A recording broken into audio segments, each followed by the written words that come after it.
Welcome back to Hardware Unboxed. It's part 2 of the January 2020 Q&A. Got to make sure I don't say 2019. Hasn't happened too many times this year yet. No. Accidentally confusing the years. It no doubt will at some point. Yeah, it definitely will. How's your hand situation? Are they still glowing? Yep, still pretty bad. Yeah, Hopefully. it hasn't really faded over the course of doing the questions. No. So for those of you wondering, if you missed part 1, I did some water cooling before the Q&A, actually quite a few hours beforehand, and got this on my fingers, and I look like I'd committed crimes. Yep. So anyway, I scrubbed and scrubbed and scrubbed. This is where I could get them to. I don't think they're too bad now. There's just a few spots that stand out. Yep. But Anyway, let's just get into the questions. Enough about Steve's hands. You've done too much hand modeling for us here, so let's get into the questions. Steve, how do you manage your sleep while testing all these hardware? Not well most of the time. Just depends. We were talking about it. I think the end of last year killed me. Really caught up with me. We did a Patreon live stream at the end of last year, and I was cooked on it. I couldn't think straight.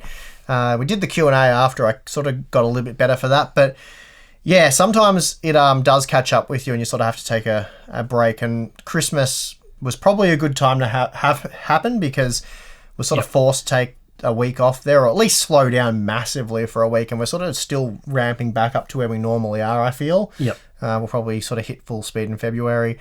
But yeah, I think the product releases and everything in December definitely caught up with us. But yeah, normally a regular sort of sleep schedule is not too bad. But it's the product releases. Like sometimes I do all-nighters. Like just that's what you have to do if you want to get up. And you guys are like, "Oh, Steve, you have massive bags under your eyes and you look like crap." I'm like, yeah, well, that's what happens. That's what I mean. We don't have a makeup team for a start, but we like. Although Tim and I are both, work on Hardware Unboxed, we're completely separate. So we both make our own videos start to finish. So when you've got these deadlines you've got to do, it's like, I got to film all the B-roll for this, for whatever content it might be. I got to script it. I got to then make that script. Got to edit it. Got to do all the testing. So not that we're complaining. We absolutely love doing it.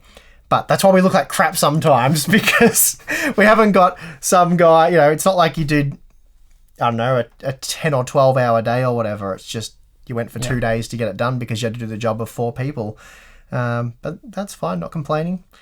Okay, kind of a long one here. I'll try and whiz through it. Is the Wraith stealth cooler that came together with the Ryzen 5 3600 enough to cool the processor's heat? Cooler processor, basically. My friend recently built his desktop using that cooler, and his PC idle temperature is around 50 degrees Celsius. With a Cinebench run, the maximum temp is already 95 degrees Celsius. So it's hitting a thermal limit.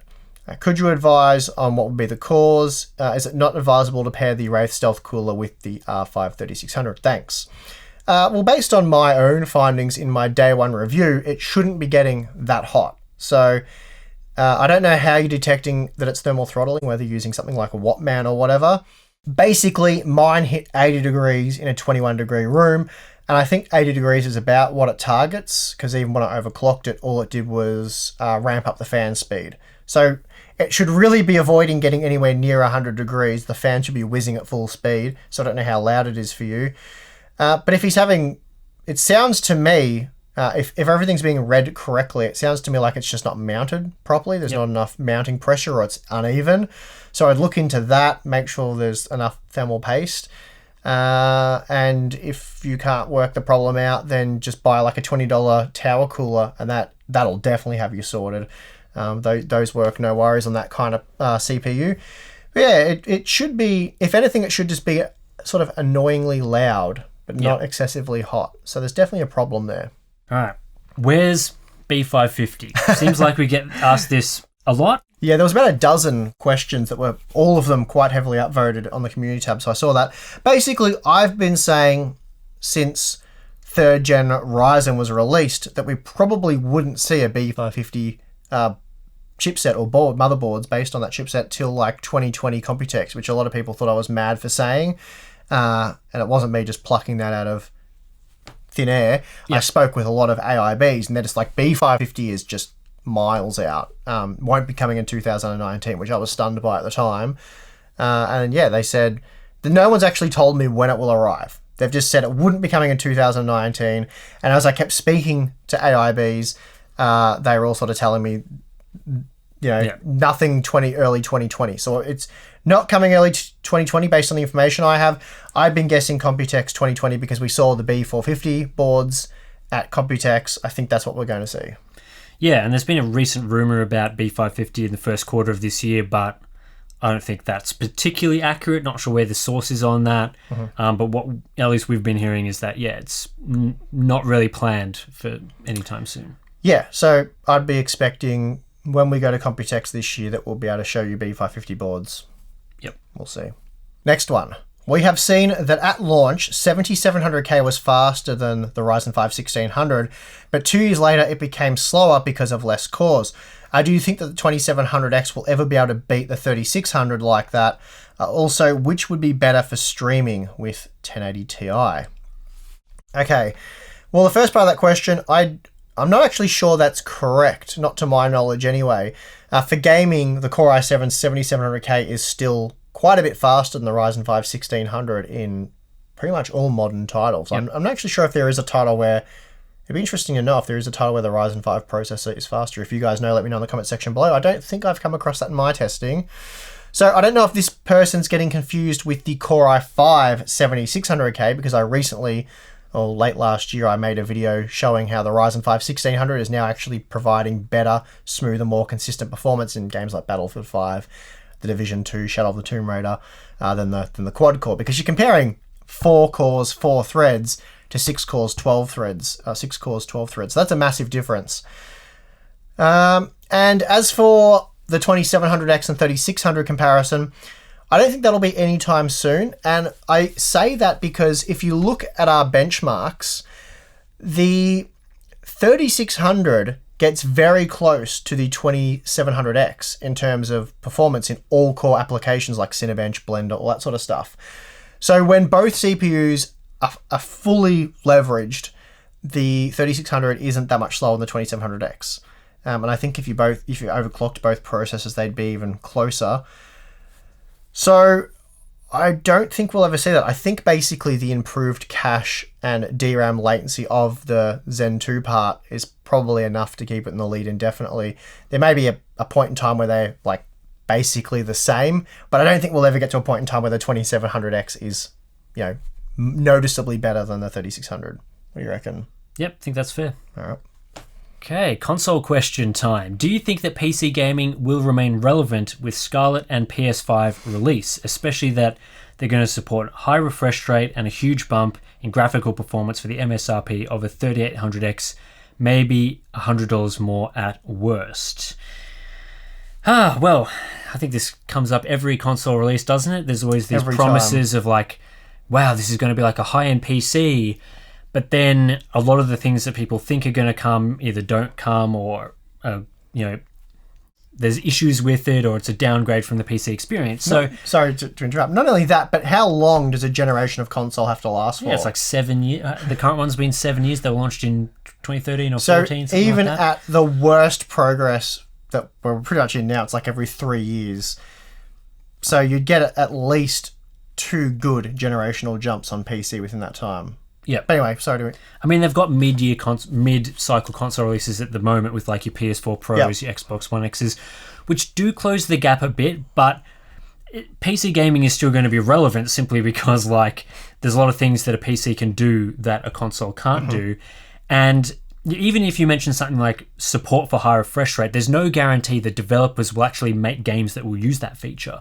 Whereas on PC, you can choose that if you want to. Like there might be times when you could run like, I don't know, like an Assassin's Creed Odyssey, maybe you'll be able to choose between like a 30 FPS mode and a 60 FPS mode, a lower resolution on a console. I'm not sure. But even then, like the high-end PC will always have the opportunity to do whatever you want it to do, whether that's better mod support, better performance, more graphics tweakings, and then on top of that, all the usage of things that aren't gaming you can do on your PC that you've built for gaming, but you can't do on a console. So yeah, I think there will always be that time right near the console's launch where if you're buying a PC for like a mid-range PC, that for some people that just want a game, buying one of these consoles at the launch is probably going to be a decent idea. They're going to be cheap. I'm not sure whether they'll be the MSRP of a 3800X, but we don't know the pricing or the performance yet. But certainly there's always a time when consoles for mid-range to entry-level gaming makes a lot of sense. But for high-end stuff, I think PCs... Yeah, I think it's basically what you said at the start. Like, this happens with every generation. I don't think this generation's going to be any different from the generations that came before it. Most importantly, are you guys safe from the fires? Luckily, where we live in Australia, down in Victoria, we're not near the fires. There are fires in our state that are terrible. I'm sure you've seen all the news about that sort of stuff that has been, really devastating the country. But luckily, we haven't had to evacuate. I live in an urban area, so it'd be crazy if I had to. You're more out in the country, but you're probably okay considering you live in a fairly green area. But yeah, we're just lucky. There's been a lot of smoke in our area recently. I'm sure you can show some pictures. We'll put up some pictures of what it looks like outside at the moment because it's pretty hectic. It's definitely been one of the worst fire seasons we've had. But yeah, we're safe. Less importantly, though, this question says, when do you think we'll see HDMI 2.1 on the next generation of video cards?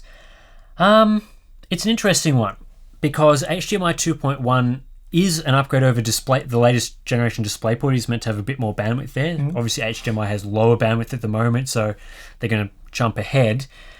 For when, though, I'm not sure if it'll be the next generation.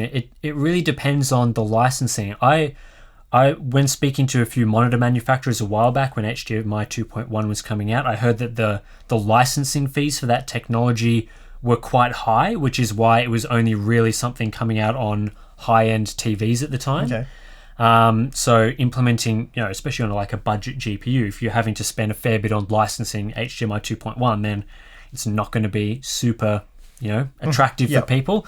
But it will come at some point because I think these GPUs will want to support that tech when it comes to TVs and monitors down the line. So it'll come at some point, but when, not sure.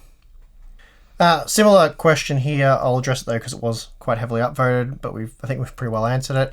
Is it better to buy a 5700 XT or wait for the 5600 XT for some casual 1440p gaming? Well, again, I'm hoping, not necessarily the case, but I'm hoping they're similar in terms of cost per frame.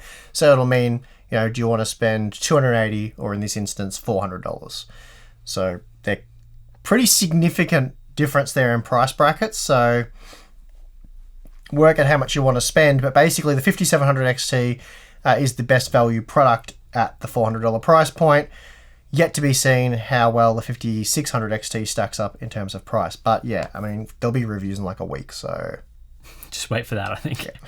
Why do many Radeon GPU users report, game-breaking bugs like black screens, downclocks, 2D hardware acceleration crashes, and so on, yet reviewers do not experience them? We know that you or Gamers Nexus would destroy AMD in a well-deserved rant if you encountered them, yet GN Steve is only talking about the fan curve bug. Why do reviewers not have those issues while regular users have?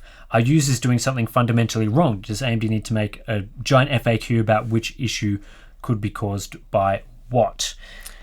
Yeah, I mean, it's a frustrating one because, as you guys know, and this user points out, if it's necessary, we do like to be quite hard on these companies if they've made a faulty or dodgy product. We have no problem pointing it out. We don't hesitate.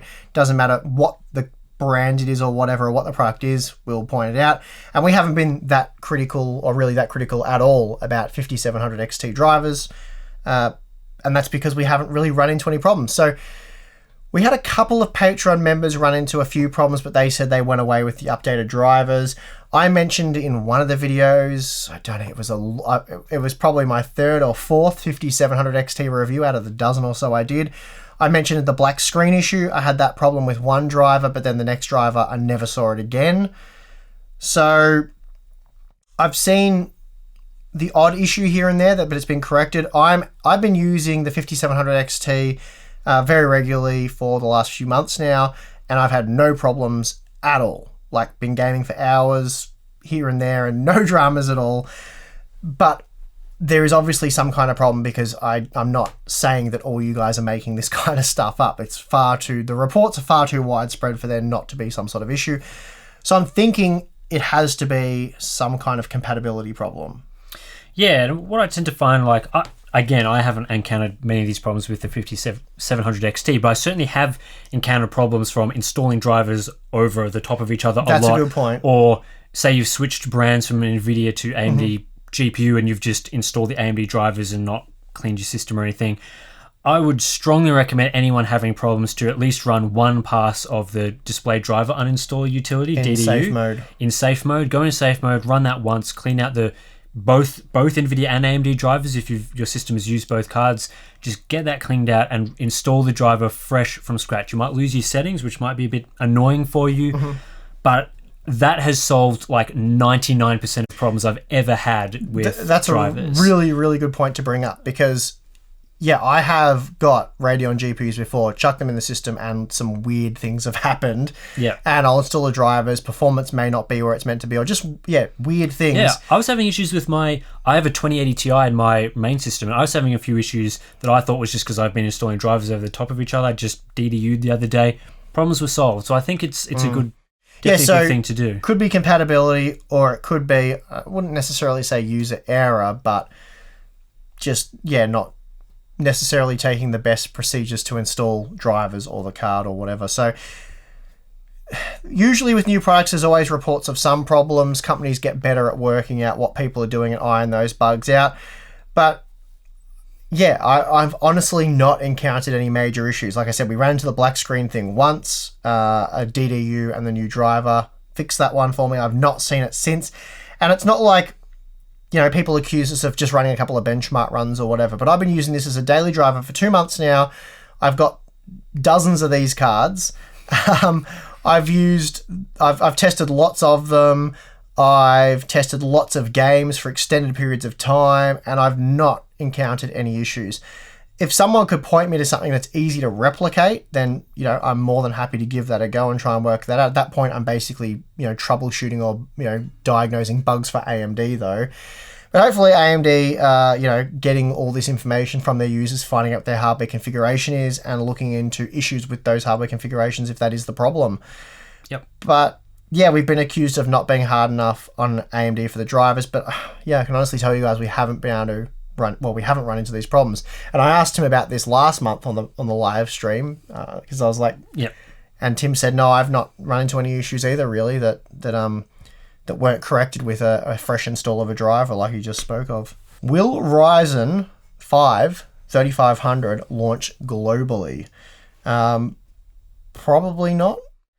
Yeah, all the previous AMD, region-specific or OEM-specific products have pretty much always stayed as that. Yeah. So there's never been a product that is launched for just China or launched as an OEM-only product and then just that is got then relaunched. being relaunched for the global market, or, what do they call it? Channel, I think, is AMD's term for the retail store units that you can buy. So anything's possible, but based on, Tim says, the sort of history of this sort of stuff, don't think so.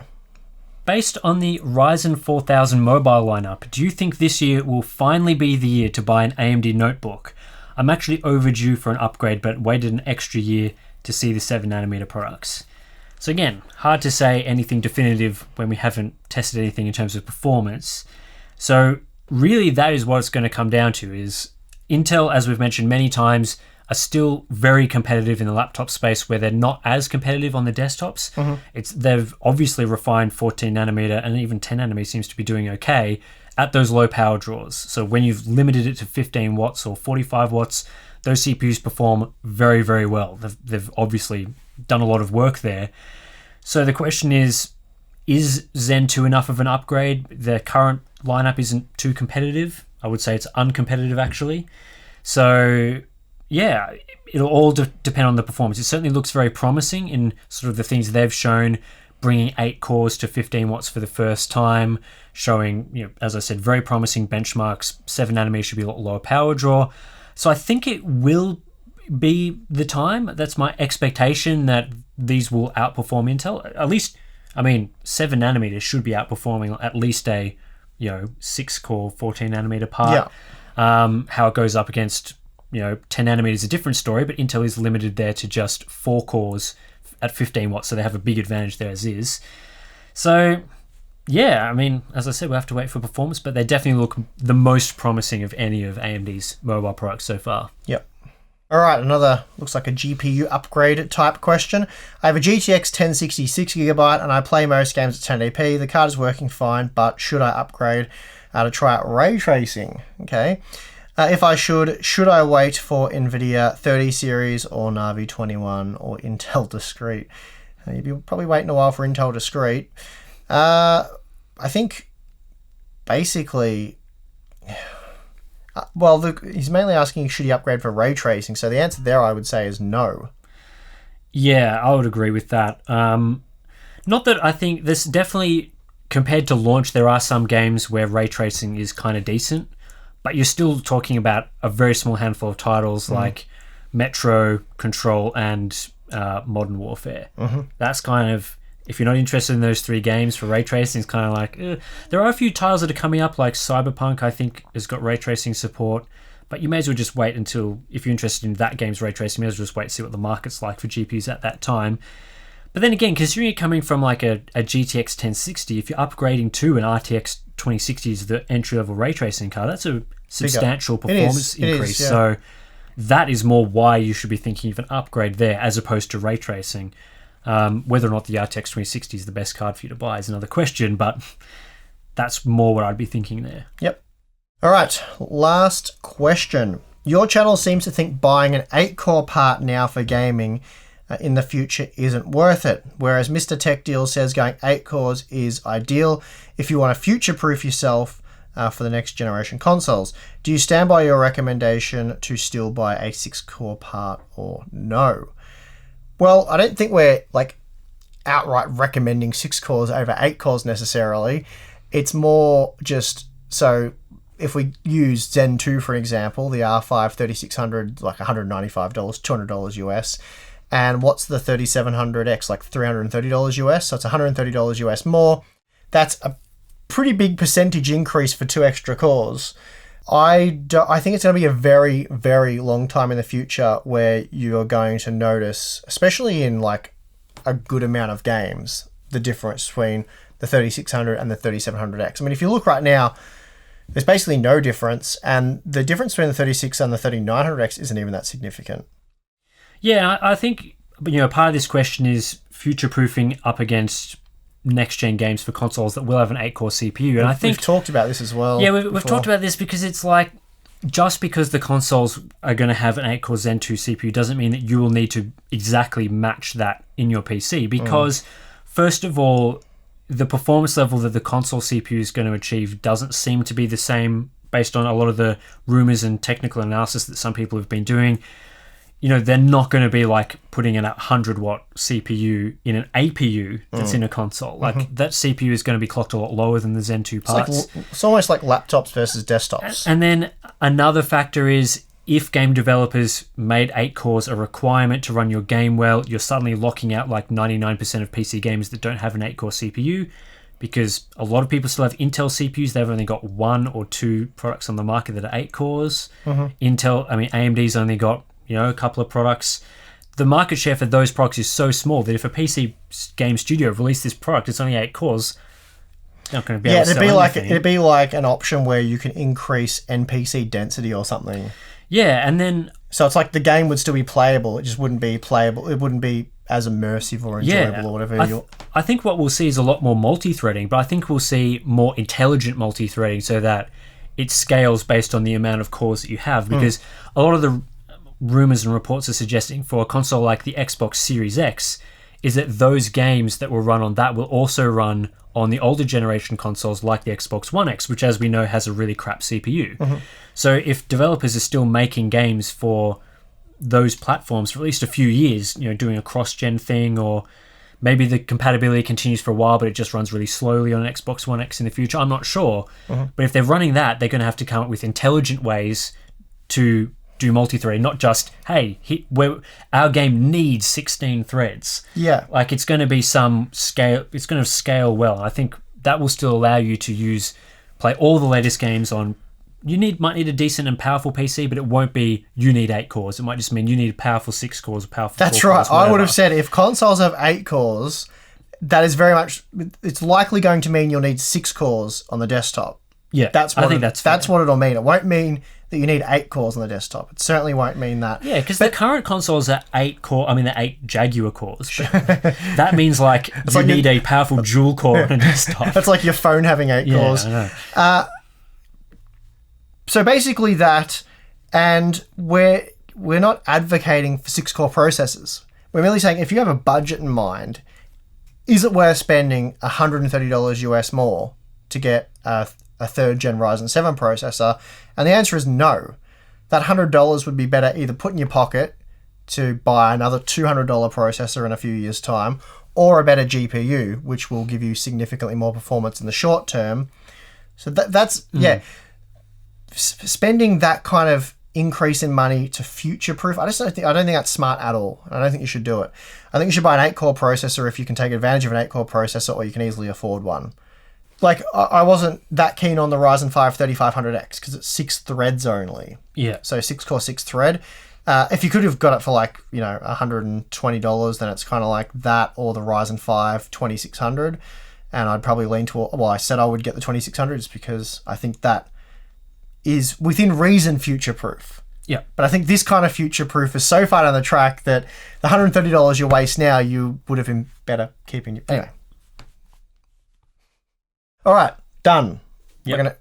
That's the final community tab question. That's it. We have got some Patreon questions coming up in part 3, which will be on the channel, I think, next week. There's a few other videos we want to get between now and then. But, yeah, lots of good questions on YouTube this month. We decided to make it a little bit earlier than we normally do it for, the end of CES. Yep. Lots of CES-related questions. And, yeah, I guess if you want more from us, go check out our live stream. If you are a Patreon member, you can watch the replay of that. We've just done that as well. So that's a bit of fun, and you can access our Discord chat there as well to chat with us. We've got merch, we got the subscribe button, we've got the like button and the dislike button. As I say, most of our Patreon members just seem to get awkward photos of us, cut them out, and make emojis in Discord. Yeah, seems to be a thing they enjoy doing. Yeah, so fun times. But yeah, we got some Patreon questions to answer, so let's get to that. And yeah, I'm your host, Tim. I'm Steve. Caught me Falling off guard. asleep. Yep, falling asleep. Old man syndrome. And yeah, we'll catch you in the next one.